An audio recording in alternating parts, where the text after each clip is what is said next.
Et bonsoir, on est en direct, très heureux de vous retrouver pour ce nouveau live sur le tirage de l'oracle des maîtres dauphins au niveau collectif. Comme vous pouvez le voir, j'ai pris quelques couleurs que j'arbore, mais bon voilà, la peau de Méditerranéen va faire son œuvre. Très heureux donc d'être là avec vous, je vois que le monde commence à arriver, bienvenue.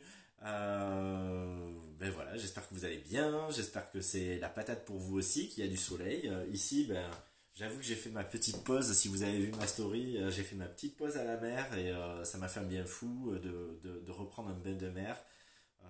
Et voilà, et vraiment de pouvoir m'immerger, j'en ressentais le besoin, l'envie. C'est chose faite et je vais essayer d'y retourner demain. Euh, le petit pique-nique sur le dos et pur bonheur. Bon, il y a plein de gens qui ont craqué.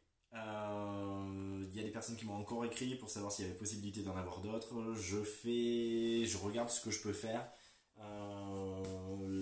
Voilà, jusqu'au 25, il y a éventuellement une possibilité. Et après, je sais pas.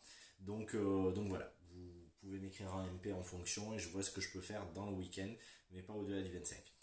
Euh, je vous rappelle que ce week-end commence le 24 la connexion et transmission justement avec les maîtres dauphins et avec l'énergie de Champatakir, le maître dauphin orange. On va aller travailler et couvrir, mettre en lumière, poser notre regard sur la peur pour pouvoir la transmuter, l'alchimiser, pouvoir laisser éclore le trésor caché, comme c'est un des messages qu'il nous a déjà délivré. On va pouvoir travailler sur la sensation, sur la sensation corporelle, sur combien, quand on est en contact avec notre corps, finalement, on n'a pas besoin de recevoir d'autres messages et tout se vit, tout se fait, et qu'on n'a pas besoin d'avoir forcément des perceptions extrasensorielles, mais que par le corps, les choses se vivent.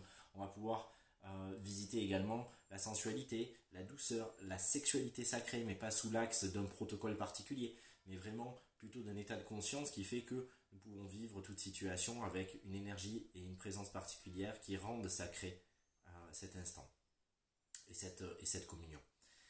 Mais pour l'heure, ah oui, et on se retrouve mardi, je crois, avec justement un soin, mardi ou mercredi, je sais plus. C'est sur mon agenda, www.gildelios.com, vous retrouverez l'information d'un soin à distance avec l'énergie des dauphins. Je ne sais pas encore lesquels vont se présenter. Mais voilà, il y a cette proposition, si ça résonne pour vous. Et puis jeudi ou vendredi, je perds le 29 à 21h, on a la conférence atelier sur le thème l'alibi spirituel. Et alors là, je vous promets que on va aller loin. De manière différente que la PK d'hier ou avant-hier, qui a été également extrêmement puissante. Merci également pour tous les messages que j'ai reçus. Ça a résonné dans tous les sens et les messages sont superbes. J'en ai publié un ou deux sur ma story, mais il y en a eu beaucoup plus. Donc voilà, je suis très touché à chaque fois de voir la magie que nous créons ensemble et puis combien ça trouve écho. Merci pour ça. On est parti sur le tirage. On est parti. Donc tirage collectif pour cette semaine de vendredi à vendredi. Qu'est-ce qui se joue pour nous? Qu'est-ce que les dauphins ont à nous transmettre? Est-ce qu'on a un axe particulier sur lequel poser notre regard? Eh bien c'est parti, on va voir ça.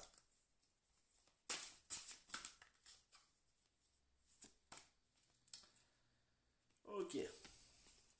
On n'en a qu'une ce soir.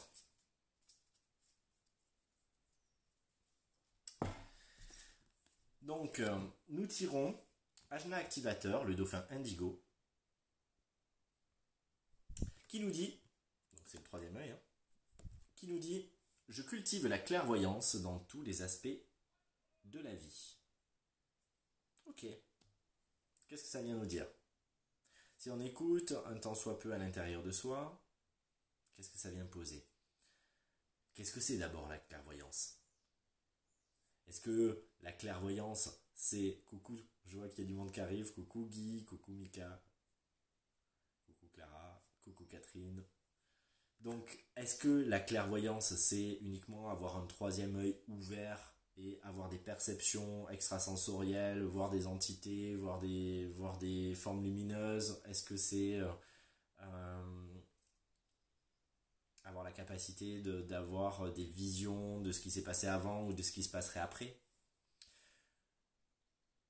c'est souvent comme ça en tout cas qu'on le voit. C'est souvent comme ça qu'on se représente la clairvoyance. Et pourtant la clairvoyance, de la même manière que la vue, si on la démystifie, c'est ce qu'on appelle la transcription en informatique. Et finalement, de la même manière que notre œil ne voit pas, mais que le nerf optique va faire passer une information au cerveau qui la retranscrit, de la même manière, nous captons des vibrations que nous percevons ou pas dans notre conscience et que nous allons retraduire avec son lot de déperdition. Je vous rappelle que la racine étymologique de traduire et trahir est la même et ce n'est pas anodin. Ça veut dire qu'il y a toujours une perte dans la traduction et puis des filtres qui sont mis en fonction de notre référentiel. Et donc du coup, autour de cela, est-ce que la vision même qu'on aurait de cette forme de clairvoyance est juste? J'ai souvent observé dans des stages des personnes qui, quand on fait des tours de parole sur comment on a vécu la quête de vision, déjà la question c'est comment on a vécu la quête de vision, et souvent les gens racontent leur quête de vision, ce qui n'a rien à voir. Et puis progressivement, je vois deux tempéraments, soit des personnes qui vont être dans la surenchère, soit des personnes qui vont être inhibées complètement en se disant oh là là, mais moi j'avais l'impression de faire une super quête de vision, de vivre un voyage magnifique, mais quand j'entends ce que elle a vécu, ce qu'il a vécu, c'est tellement merveilleux, mais moi j'ai pas ces images, j'entends pas tout ça, ça avait pas l'air aussi net, j'avais certainement des impressions, des sensations, mais pas autant de choses comme si on était dans un film hollywoodien.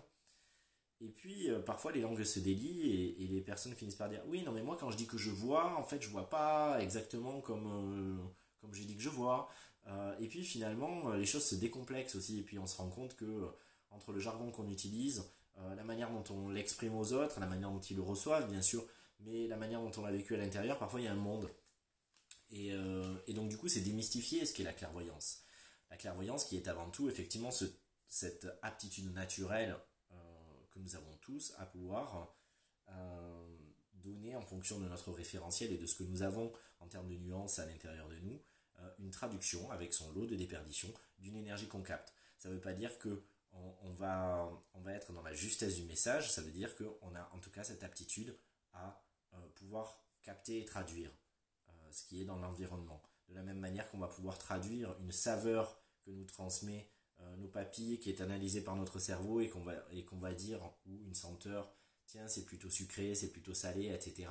Eh bien c'est une forme de traduction qui passe par notre référentiel. Et on n'aura pas tous le même. Le piquant, on n'a pas la même référence du piquant ou la même tolérance. Et bien là c'est pareil. Sauf que au-delà, sur tout ce que vient nous dire Ajna Activateur, c'est oui, utilisez votre troisième œil, mais utilisez votre troisième œil ouvert en lien avec le cœur. Et donc, le troisième œil en lien avec le cœur, ce n'est pas forcément être émissif et aller percevoir ou chercher ou émettre un appel pour capter des informations parce que une part de nous a intérêt à être dans ce lien-là, mais plutôt être dans la véritable clairvoyance au sens commun du terme, c'est-à-dire une forme de vigilance et de discernement, d'alignement qui nous permet de discerner non pas le vrai du faux, encore que, mais aussi et surtout ce qui résonne vraiment pour moi et ce qui ne résonne pas. Et si on s'écoute et si on est honnête avec soi, combien de fois, vous comme moi, il y a plein de moments dans la vie, sur des choses anodines comme sur des choses plus importantes, où on n'a pas forcément écouté ce qui résonnait, ou parfois on ne s'est même pas posé la question de savoir ce qui résonnait. Parce que on a cru que c'était obligatoire, qu'il fallait aller dans cette direction, parce que notre mental nous a peut-être dit que c'était la meilleure solution, mais que intérieurement, il n'y avait pas d'écho, mais c'est pas grave, on s'est dit tiens, il faut y aller, il faut le tenter. Et combien de fois, après, on peut se dire mais je me suis fait avoir, je suis encore retourné dans cette voie, et se dire que finalement tout est là, dans le senti, y compris dans le senti très organique, très physique, très viscéral, dans ces espaces où finalement nous savons sans savoir. Nous connaissons cette connaissance qui est une forme de fulgurance qui nous traverse l'instant où nous sommes alignés et où nous sommes en communion, quelque chose qui se manifeste à nous et que nous ne retenons pas. L'instant d'après, on serait incapable de savoir le retrouver parce que c'est la résultante d'un état de communion. Et à cet instant-là, nous sommes traversés par cette évidence à laquelle nous pouvons nous en remettre. Et la véritable clairvoyance, c'est celle-là. Ce n'est pas celle de pouvoir prévoir l'avenir ou de visiter tous les passés, avec tous les questionnements qu'on pourrait avoir, de savoir si nous les créons ou s'ils ont réellement existé, et idem pour les futurs. Où est l'induction là-dedans? Mais plutôt de pouvoir dans ce présent, avec, et sans m'en occuper d'ailleurs, tous les stimuli qui peuvent venir à moi, sans essayer de me débattre, en attirer certains, en repousser d'autres, comment je peux faire œuvre et exercice d'alignement pour ressentir ce que je vais choisir et ce que je vais laisser de côté finalement. Et comment je peux aussi, de la même manière, dans ce discernement, dans cette clairvoyance, me mettre en harmonie avec la vibration, plutôt que de me dire elle me convient ou elle ne me convient pas, elle est positive ou elle est négative, comment je peux m'harmoniser avec elle, me syntoniser pour qu'elle vibre à l'unisson avec moi, moi avec elle, et que j'en tire les meilleurs bienfaits. Donc Ajna Activateur, c'est sur ça qui vient attirer notre attention aujourd'hui et pour cette semaine.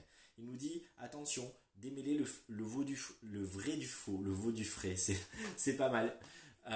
J'ai voulu faire une contrepèterie.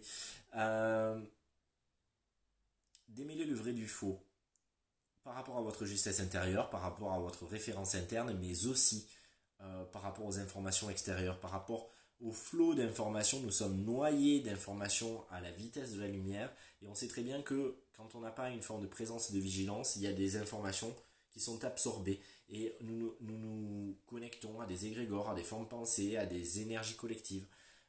Alors aujourd'hui, on va avoir, si on prend par exemple l'ambiance actuelle, le corona, etc., on va avoir les décisions gouvernementales et puis après on a toute la sphère des anti qui disent que en fait il y a une manipulation. Il va y avoir les fake news au milieu qui sont balancées. Il peut y avoir des tentatives contre-politiques, on va dire, de jeter l'opprobre sur ce qui est mis en place. Et ça ne veut pas dire que tout est blanc d'un côté ou que tout est noir de l'autre. Ça veut dire simplement que... et ça ne veut pas dire non plus qu'on aura gain de cause en sachant dans le détail, en ayant la vérification de ce qui est vraiment. En revanche, ce qui est important, c'est de pouvoir à chaque instant écouter ce qui résonne. J'entends souvent préservez-vous des médias, n'écoutez pas la radio, ne regardez pas les informations, ça vous pollue. Moi, je vous invite à les regarder.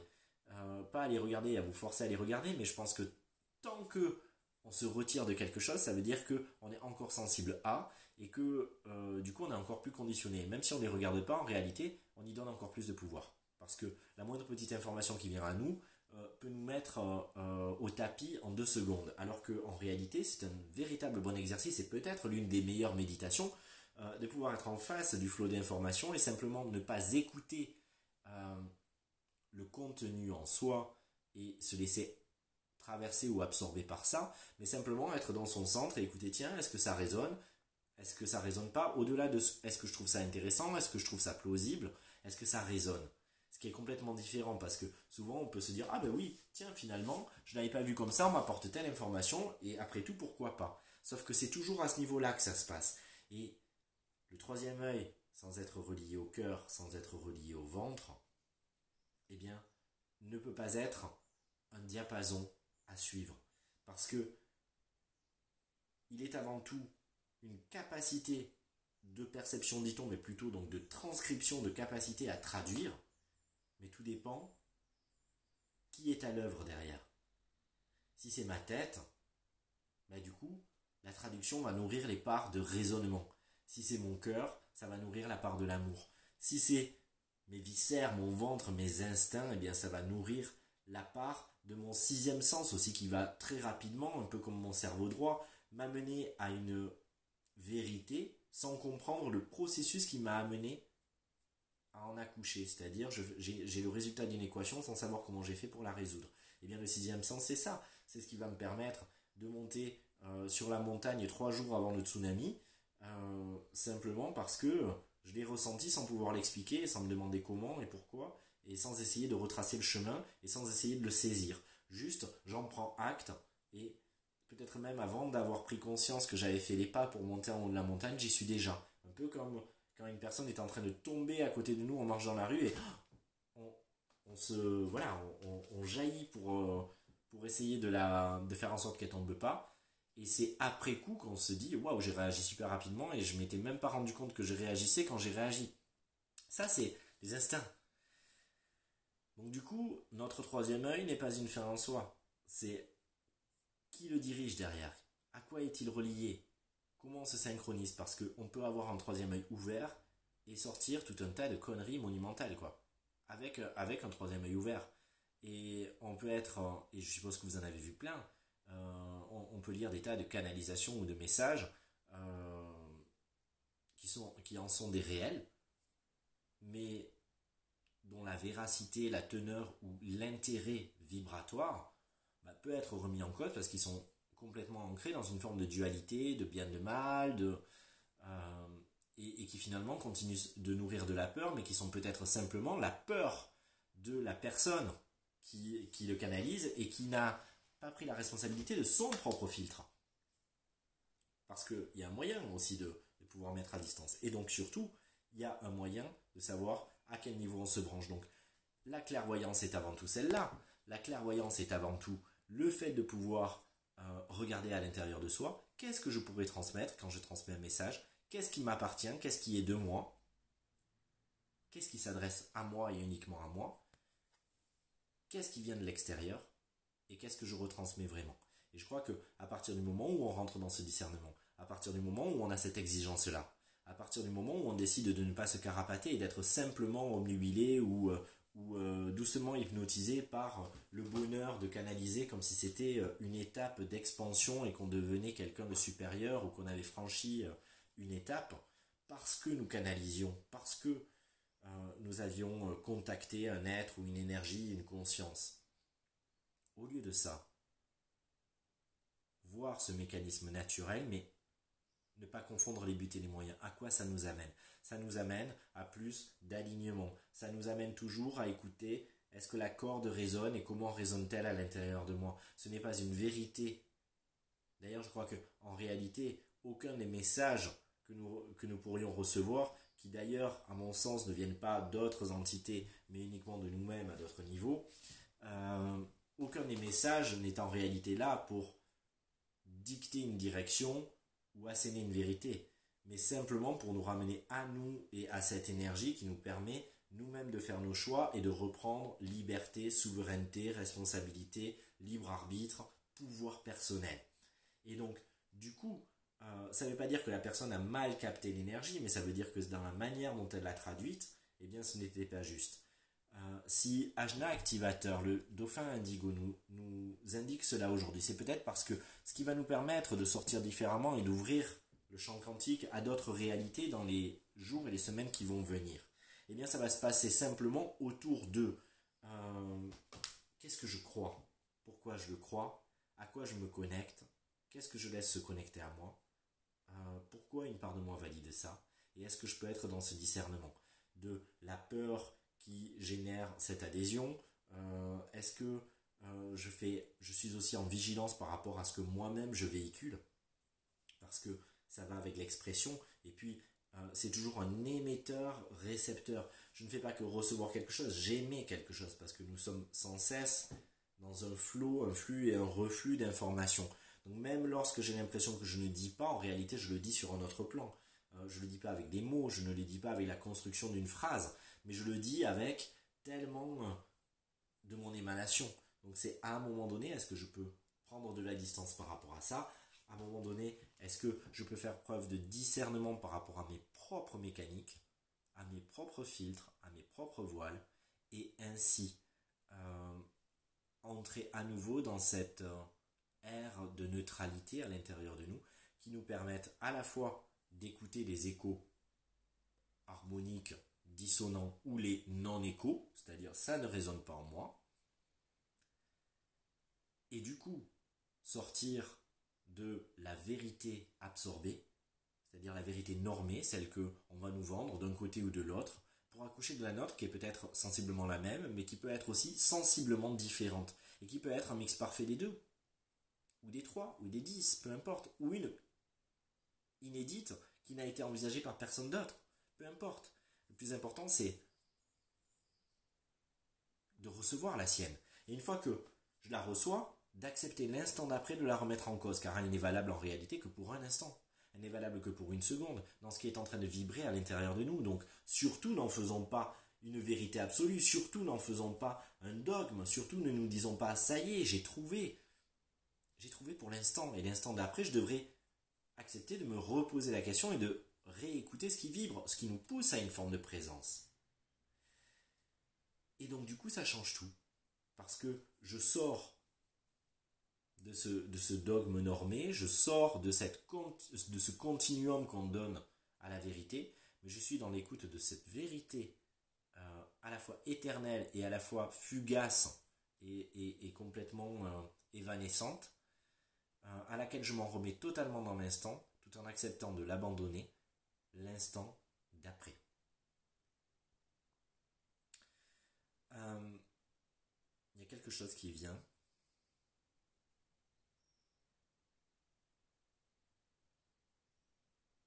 Je vous parlais qu'on était émetteur et récepteur, et le troisième œil donc se joue dans ces deux sens. Nous émettons énormément par cette donnée-là. C'est pas pour rien que, à l'inverse, quand on le prend à 45 degrés, on a ce qu'on appelle la porte des étoiles chez les taoïstes, avec l'occiput, et dans un certain angle, quand on le met, la porte s'ouvre et des énergies vont pouvoir passer. Et comme par hasard, quand on trouve cet angle, eh bien, notre troisième œil est directement orienté vers certaines connexions. Donc pourquoi je dis ça? Parce que dans l'émission, nous contribuons aussi à créer la réalité. Donc nous voyons souvent la notion de clairvoyance au travers de ce que je reçois, mais nous devons être conscients que tout ce que nous allons vibrer va circuler par ce biais-là et participer à la création de notre monde ensemble. Donc si je crois que les politiques sont là que pour nous entuber, ben on va créer ça. Si on croit que le virus est dangereux et que machin, on va créer ça. Si on croit que c'est une manipulation ou qu'on est déjà en pleine guerre bactériologique, on va créer ça, etc., etc., etc. Si on croit qu'on va encore rester enfermé longtemps, qu'on va nous bousiller nos vacances ou qu'on ne pourra pas aller s'y que de nouveau après les deuxièmes élections municipales, et ben rebelote, il va y avoir un reconfinement, et bien on va créer ça. Ce que j'essaie de vous dire, c'est que c'est pas décider avec sa tête, c'est tout d'un coup se mettre à vibrer autre chose. Et parce que je le vibre, mon troisième œil va émettre ce champ qui va aller s'agglomérer avec l'émission du champ des autres, et c'est ainsi que nous co-créons. Parce que la clairvoyance est profondément liée à l'intention, mais l'intention n'a jamais été la volonté. Et souvent, on confond les deux. On pense que c'est parce que je veux intensément quelque chose que ça se manifeste. Mais nous sommes des aimants, nous sommes des êtres magnétiques. Et donc, c'est en termes de vibration qu'il faut le penser. En termes de résonance et pas en termes de raisonnement. Du coup, Ajna nous invite à pointer ça. Comment je peux prendre là aussi cette responsabilité de ce que j'offre pour le collectif et pour moi-même. Cette capacité que je peux avoir de retrouver mon libre arbitre et de décider de ne pas faire vibrer quelque chose. Et non pas de le retenir, mais de dire ok. Là, je vois que même si je suis pris dedans, je peux percevoir avec la clairvoyance véritable que c'est l'œuvre d'un conditionnement que je porte encore et que j'accueille de porter, qui se libérera peut-être l'instant d'après, peut-être encore après, peu importe, mais ce n'est pas parce qu'il est là que je dois le subir ou que je dois fusionner avec sa vérité. Je peux prendre cette légère distance de voir, ok, il y a encore un filtre. Et donc du coup, je vais choisir à mon âme et conscience de ne pas envoyer la vibration au travers de ce filtre-là, même si moi-même j'y suis encore assujetti. Et donc du coup, parfois, faire son œuvre au monde, donner le meilleur de soi, c'est donc parfois s'abstenir. Et c'est aussi ça la clairvoyance. C'est parfois voir que nous allons tout de go pour donner quelque chose et que parfois nous nous ingérons dans la vie des autres, nous voulons donner un conseil, aider, empêcher l'autre de tomber alors qu'il était dans l'ordre des choses qu'il tombe. Qu'il était dans l'ordre des choses que dans le chemin qu'il a attiré à lui, qu'il a créé pour lui, eh bien il avait quelque chose à glaner là-dedans. Une vérité, un trésor. Et que moi-même, par peur qu'il tombe, qu'il se fasse mal, parce que ça me renvoie à mes propres filtres, eh bien je peux être dans une tentative eh bien, de vouloir lui éviter l'expérience, mais aussi, du coup, de le couper de sa dynamique. Et ce n'était que mon filtre qui m'avait fait voir les choses comme ça. Si je n'avais pas eu ce voile, j'aurais certainement totalement accueilli que la personne était au rendez-vous avec elle-même et que je n'avais pas à entraver. Donc parfois, ce que j'ai le mieux à donner en clairvoyance, en discernement, eh bien, c'est effectivement d'offrir ma lumière au monde et parfois, c'est effectivement de m'abstenir. De m'abstenir d'intervenir, d'interagir vibratoirement parlant. En disant, ben là, je sens qu'il quelque chose me travaille et que ce quelque chose galvaude ma vibration. Donc si cette vibration, je la mets en commun, eh bien pour le coup, à la manière d'un virus, eh bien ça peut contaminer. Euh, non pas que ce soit négatif en soi, mais c'est simplement, encore une fois, être à l'écoute de ce qui se vit à l'intérieur. Et j'ai le droit d'être impacté, et tout le monde l'est, à des moments différents, avec différentes touches et différents stimuli qui vont venir appuyer sur nous. Donc c'est comment je prends la responsabilité de cela, comment j'observe ce qui se vit en moi, et non pas uniquement dans le monde avec des suppositions supplémentaires, avec des théories supplémentaires. Il y a eu la grande mode des accords Toltec, je sais qu'on en parle toujours, un peu moins qu'à un moment donné, mais quand même l'un des accords Toltec phares, c'est quand même, je vais en dire deux, ne pas faire de suppositions. Et, et un autre qui rejoint encore plus les dauphins, qui est certainement avoir une parole impeccable.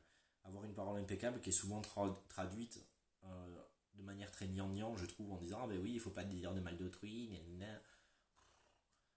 Est-ce que c'est vraiment ça, avoir une parole ajustée? Je crois qu'avoir une parole ajustée, c'est pas forcément ne pas dire de mal, ou ne pas avoir un mot plus haut que l'autre, ou ne pas utiliser un langage peu châtié. Je crois que avoir une parole impeccable, c'est avoir une parole qui parle complètement en résonance avec ce que je ressens vraiment. Mais que je ressens vraiment moi, pas mon filtre. Donc c'est là aussi prendre la responsabilité de mes enfermements, de mes propres leurres, de mes propres conditionnements qui vicient le regard que je pose sur une situation, une personne, une relation. Donc comment à partir de ça, je peux revenir à une parole impeccable, une parole qui ne va pas être uniquement dans le verbe, mais dans la communication avec autrui. Comment je peux être dans cette parole, dans cette communication impeccable, qui n'est pas forcément non violente. Je le précise parce que je crois que des fois, là, il y a des apports magnifiques dans la communication non violente, à condition là aussi que ce soit vibré. C'est-à-dire qu'il faut que ce soit pleinement incarné et vécu. Moi, des fois, je vois des personnes qui font de la communication non violente, mais où c'est complètement la posture inverse et où ils sont presque dans une position manipulante de l'autre et dans une position, eux, de ah ben j'ai raison et j'ai trouvé le moyen de désactiver des choses, etc. et de continuer d'alimenter leur propre filtre plutôt que de prendre la responsabilité réellement. Donc, c'est pour ça que je disais incarné et vécu. Et donc, par rapport à cela, revenir à est-ce que je suis gardien moi-même, à la fois de ce que je reçois, de ce que je décide de télécharger sur mon disque dur qui vient de l'extérieur et que j'accepte d'intégrer, et à la fois qu'est-ce que j'émets avec mon antenne et qu'est-ce que j'offre réellement au monde quand je vibre cela, et est-ce que je continue en mon âme et conscience de laisser ce signal être émis. Ça veut dire profondément que dans les jours et les semaines qui vont suivre, plutôt que de se demander ce que nous réservent Pierre, Paul ou Jacques, je peux réellement prendre le temps, et c'est pas obligé d'être long, mais par contre, effectivement, ça demande d'être sans concession avec soi-même, sans complaisance, de se demander ce que je choisis de vibrer. Et il n'est pas forcément question d'ailleurs d'en avoir une idée précise, mais simplement de, même si je ne sais pas quelle forme ça prend, et tant mieux même si je n'ai pas une idée de quelle forme ça prendrait, eh bien de me mettre en accord avec cette vibration et de sentir combien déjà, pour moi, elle est bonne, et de me demander si cette vérité, en termes de vibration, même si encore une fois je ne lui donne pas une coloration particulière d'une situation, d'une forme, d'une projection, parce que ça ne serait qu'une traduction, vous l'avez compris, supplémentaire, eh bien est-ce que cette vérité vibratoire me va bien? Parce que, comme je le disais dans le reportage de Tistria, Changer de regard, je crois que ce qui est réellement important, c'est est-ce que cette vérité me va bien? Pas me va bien à ma tête parce que ça m'arrange, mais me va bien parce que elle participe à faire jaillir ma lumière. Si cette vérité vibratoire que je valide dans l'instant me plombe encore un peu plus, me ternit, m'affadit, me rend complètement blasé, ben, peut-être qu'il va falloir se poser des questions et faire preuve de discernement, de clairvoyance et de savoir pourquoi je nourris ça. Alors quand je dis savoir pourquoi, encore une fois, ce n'est pas forcément dans le détail du savoir, mais vibratoirement contacter ce qui se joue et arriver à harmoniser. En faisant peut-être appel à Ajna Activateur qui va nous permettre de recevoir ces guidances justes, ces guidances parfois qui vont parler à notre tête et nous raconter quelque chose, mais ces guidances qui sont parfois simplement une énergie qui claque vient remettre une part de nous en ordre pour qu'à nouveau cela circule de manière harmonique.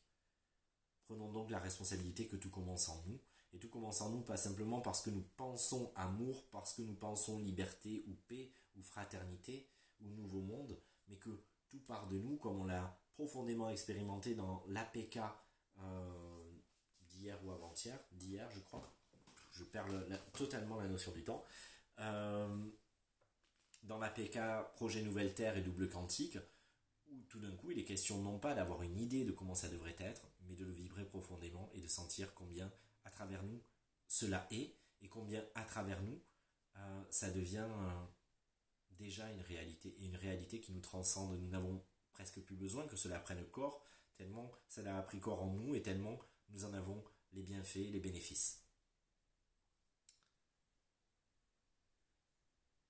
Alors il y a Peggy qui nous dit, coucou Peggy, qui dit parfois c'est compliqué de voir la vraie vérité au-delà de nos filtres.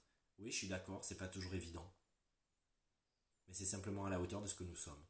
Et donc est-ce que nous devons prendre la tangente du chemin facile, de prendre la première information au vol, parce qu'en même temps elle nous rassure sur le fait qu'on a capté une information, et que donc du coup on est clairvoyant ou clairsensible, ou est-ce qu'à un moment donné, nous disons que ouais, je le prends parce que ok, c'est pas toujours simple, ok, parfois j'ai peur de pas y arriver, ok, parfois je suis dans le brouillard, peut-être que parfois je ferai un coup dans l'eau, mais je suis en justesse avec moi-même parce que on va retomber sur un accord Toltec. Je fais toujours de mon mieux. Et c'est ça le plus important. C'est est-ce que je prends. Ça ne veut pas dire qu'il faut absolument y mettre la notion d'effort, mais ça veut dire que est-ce que je prends la balle facile au rebond sans me demander ce qu'est cette balle, ou est-ce qu'à un moment donné, je prends le temps d'être avec elle et de voir comment j'interagis, qu'est-ce qu'elle me procure avant de éventuellement la renvoyer à quelqu'un d'autre. Et évidemment, c'est pas toujours simple, mais c'est dans l'expérience de cette vie, quand on reste avec cette énergie justement, et qu'on écoute, qu'on est présent à ce qu'elle génère en nous, que nous allons pouvoir discerner le faux du vrai. C'est peut-être pas facile toujours parce qu'on voudrait que ce soit immédiat, alors que parfois cela demande de le vivre.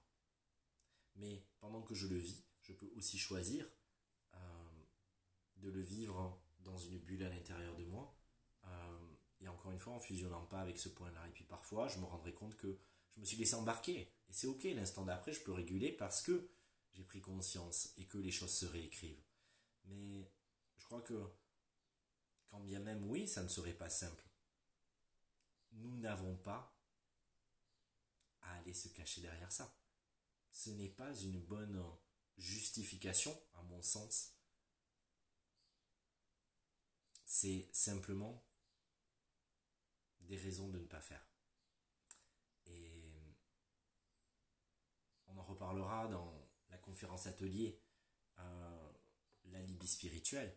Je crois que ouais, c'est exactement ça, et on doit vraiment se poser la question de savoir ce qu'on veut vraiment et ce qu'on choisit de nourrir. Ce n'est pas toujours l'évidence n'est pas toujours facile, même lorsqu'elle est évidente au sens de cet élan irrépressible. Mais ça demande parfois un pas qui nous fait peur ou qui nous coûte, même s'il y a l'évidence. Laissez le cœur agir, agir avec courage. La vraie vérité, il y en a des fausses. Ben oui, dans tout ce que j'ai abordé au tout début, il y a ce qu'on érige en vérité et qui à la base est une vérité mais que nous avons mal traduit au travers de nos filtres et qui du coup n'en sont pas. Il y a toutes les vérités qui ne sont pas vibrées qui sont des vérités fausses. Parce que la vérité n'est pas vraie uniquement parce que par A plus B, les circonstances sont validées. Nous sommes co-créateurs et nous sommes sans cesse, encore une fois, en train de réécrire les histoires. Et c'est à partir du moment où c'est vibré par un certain nombre de personnes qui se synchronisent sur une même version que cela devient vrai. Et puis la vérité, est-ce qu'elle est absolue? Bien souvent, la vérité est normée. J'écoutais encore tout à l'heure sur le trajet des émissions sur France Inter, et il y avait un scientifique qui était là, et on lui posait plein de questions, et puis il disait sur des trucs il savait pas répondre, et puis il y avait des questions vraiment de bon sens en disant mais pourquoi sur plein de trucs différents, mais notamment aussi sur les masques, en disant mais pourquoi on nous dit de le mettre dans une eau pendant au moins 30 minutes, dans une eau à 60 degrés, alors que vous venez de dire que la surface lipidique du virus est extrêmement fragile et que le seul fait de la mettre dans de l'eau, même si elle n'est pas avec des produits d'entretien de piscine, de la simple eau courante, le virus est inhibé et n'est plus infectant quasiment de suite. Donc pourquoi se faire chier à le mettre 30 minutes dans de l'eau à 60 degrés? Eh ben, simplement parce que c'est un principe de précaution et qu'on est sûr, expérimenté en conditions de laboratoire X fois, que comme ça, eh ben, c'est sûr pour tout le monde. Mais très certainement, on le tremperait 30 secondes dans l'eau et ça serait le cas, et dans de l'eau froide. Sauf que on nous a pas dit à la base, dans tous les médias, on nous a pas dit euh, il est probable que en le passant sous l'eau, le virus soit inhibé, mais on vous conseille de faire ça. Et ça veut dire que nous créons tous le fait d'être des enfants à qui on va devoir dire beaucoup plus parce que on serait des enfants rebelles qui risquent d'en faire la moitié et donc du coup on se retrouve parfois avec des principes de précaution qui sont lourds quoi à gérer. Enfin, moi mon masque je ne le nettoie pas parce que j'ai la flemme. Déjà j'en mets pas trop. Et mais quand bien même, ça veut dire que la vérité qui a été assénée et où on nous a dit c'est ça, en réalité c'est peut-être pas ça. Alors c'est ça au même titre que à 40 degrés ou dans de l'eau froide, tel laps de temps, etc. Et de la même manière, d'autres personnes disaient je comprends pas pourquoi avec la chaleur qu'il fait, je pourrais pas laisser sécher mon masque à l'air libre. L'épidémiologiste disait effectivement je pense qu'il n'y aurait pas de virus, mais le principe de précaution on a observé que etc. Donc en fait c'est pour protéger, mais pour rebondir sur est-ce qu'il y a des vérités fausses, oui, toutes celles qu'on nous assénons, nous-mêmes, les autres, la norme, la loi, qui sont des vérités normées et qui ne sont pas des vérités naturelles, qui ne sont pas des vérités qui vibrent et surtout qui sont parfois la vérité d'un instant et qu'on continue de vouloir proroger alors que elles ont été justes et elles ont existé l'espace d'un instant et l'instant d'après, elles n'existent déjà plus, mais nous nous y raccrochons parce que nous aimons saisir les choses et que nous voudrions, en tout cas avec notre mental, que rien ne bouge. Nous voudrions rester statutaire alors que la vie, par définition, est ce mouvement. Donc c'est comment je vais pouvoir revenir à ça. Oui Annie, fais la pause et écoute, c'est ça. Et écoute au-delà des fils, c'est multidimensionnel. Là aussi, je vais écouter quelque chose et puis je vais pouvoir encore dézoomer, encore dézoomer, encore dézoomer, encore dézoomer. Si j'arrive à monter dans des octaves vibratoires, je peux descendre dans ces mêmes octaves à l'intérieur de moi pour écouter l'espace le plus profond ou les filtres non plus courts. Eh bien, c'est exactement ça. Et donc, du coup, arriver au cœur du cœur, écouter suffisamment longtemps pour que il n'y ait plus de distorsion de ce que dit ma voix au plus profond. Voilà ce que vous voulez nous partager aujourd'hui, Ajna Activateur et les maîtres dauphins. J'espère que ça vous aura résonné. J'espère que vraiment profondément, ça sera venu appuyer là où il fallait et que ça va vous accompagner cette semaine dans ce questionnement, dans cette rectitude, dans cet alignement, dans cette véritable clairvoyance qui est celle donc du coup de faire l'examen de conscience plutôt que de voir des fées ou des fantômes, même si c'est cool aussi, mais ce n'est qu'une infime partie de la clairvoyance. Ne la réduisons pas à ça, parce que ça n'est qu'un petit vernis, comparé à tout ce que cela cache à côté.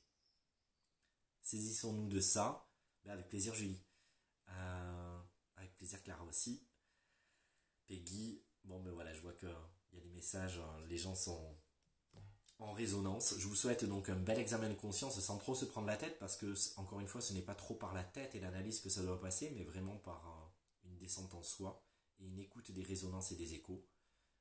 N'hésitez pas à appeler cette énergie.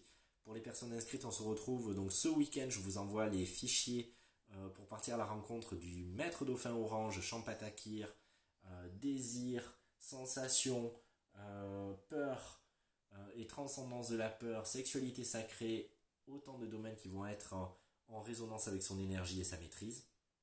Et puis donc semaine prochaine, un soin collectif dans l'énergie des maîtres dauphins, je crois que c'est mardi, et le 29, la conférence atelier sur le thème de l'alibi spirituel, si vous avez envie de gratter justement un peu plus loin, même si ça reste que de gratter autrement, et de venir nous chercher, que parfois peut-être des personnes se scandaliseront avant de mieux accueillir, et ça sera ok.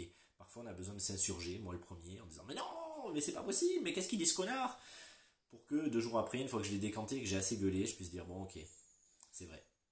Euh, mais j'avais besoin de m'insurger pour mieux pouvoir accueillir. Et ben c'est aussi quelque chose qu'on peut s'offrir, encore une fois, à partir du moment où on le voit et où tout d'un coup, nous posons notre conscience dessus, qui fera toute la différence, même lorsque c'est a posteriori.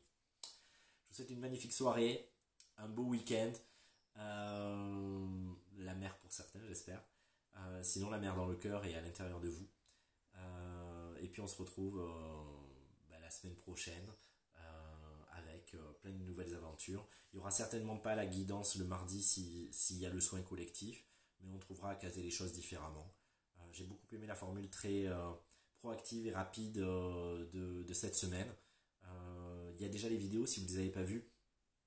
Il y en a une première qui a été publiée hier ou avant-hier sur 5 minutes flash sur comment se libérer de nos mécanismes d'auto-sabotage. Et puis il y a les 2 autres qui arrivent. Là, il y en a une qui a dû être balancée aujourd'hui, une autre qui arrive dans le week-end sur 2 autres thèmes que je vous laisse découvrir. Et là, c'est 12 minutes et 15 minutes pour avoir des éclairages et des infos qui ne sont pas des vérités, qui sont simplement la vérité qui vibre en moi dans cet instant, et peut-être que demain vous me reposeriez la même question et j'y répondrai différemment parce que la vérité dépend aussi de l'énergie, mon énergie, l'énergie de la personne en face et l'énergie du groupe. Donc la vérité s'adapte à cela, elle est propre à un instant et elle est insaisissable. Belle soirée à tous, belle soirée Catherine, Annie, Flavie. Ça va gratter et piquer, oui, ça va gratter et piquer, mais ça peut être une jouissance aussi que ça pique et que ça gratte. Parfois, le lien entre jouissance et douleur est infime et très ténu. Parfois, on peut clac, switcher, se rendre compte que ça a commencé par gratter, on commençait à se dire c'est désagréable et finalement y trouver un abandon et un plaisir. Donc choisissons cela. Et oui, Cécile, Champatakir. Je vous embrasse très fort. Belle soirée, beau week-end. C'était super encore. Très heureux d'avoir été avec vous. Et à très vite.